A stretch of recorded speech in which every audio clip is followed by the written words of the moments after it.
ঠাকুরের সমাধি ভঙ্গ হইল। এখনো ভাব পূর্ণ মাত্রায় রহিয়াছে।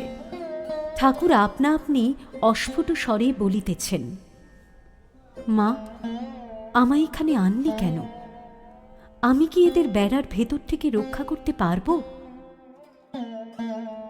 ঠাকুর কি দেখিতেছেন যে সংসারী ব্যক্তিরা বেড়ার ভেতরে বদ্ধ, বাহিরে আসিতে পারিতেছে না, বাহিরের আলোকও দেখিতে পাইতেছে না, সকলের বিষয়কর্মে হাত পা বাঁধা, কেবল বাড়ির ভেতরের জিনিসগুলি দেখিতে পাইতেছে আর মনে করিতেছে যে জীবনের উদ্দেশ্য কেবল দেহ সুখ ও বিষয়কর্ম, কামিনী ও কাঞ্চন?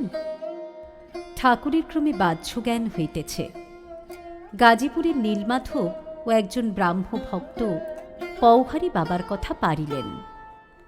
একজন ব্রাহ্ম ভক্ত ঠাকুরের প্রতি বলছেন, মহাশয়, এরা সব পওহারী বাবাকে দেখেছেন, তিনি গাজীপুরে থাকেন, আপনার মতো আরও একজন। ঠাকুর এখনো কথা কহিতে পারিতেছেন না, ঈষৎ হাস্য করিলেন। ব্রাহ্মভক্ত আবার বলিলেন, মহাশয়, পওহারী বাবা নিজের ঘরে আপনার ফটোগ্রাফ রেখে দিয়েছেন।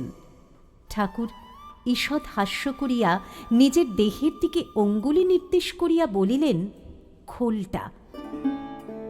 বালিশ ও খোলটা, দেহি ও দেহ। ঠাকুর কি বলিতেছেন যে দেহ বিনশ্বর থাকিবে না? দেহের ভিতর যিনি দেহি তিনিই অবিনাশী। অতএব দেহের ফটোগ্রাফ লইয়া কি হইবে? দেহ অনিত্য জিনিস, এত আদর করে কি হবে? বরং যে ভগবান অন্তর্যামী মানুষের হৃদয় মধ্যে বিরাজ করিতেছেন, তাহারই পূজা করা উচিত।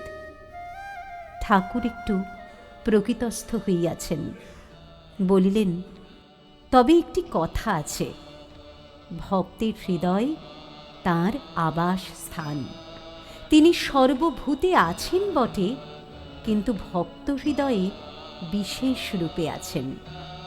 যেমন কোনো জমিদার তার জমিদারি সকল স্থানেই থাকতে পারে, কিন্তু তিনি তার অমুক বৈঠকখানায় প্রায়ই থাকেন। এই লোক বলেন, ভক্তের হৃদয়ে ভগবানের বৈঠকখানা যে।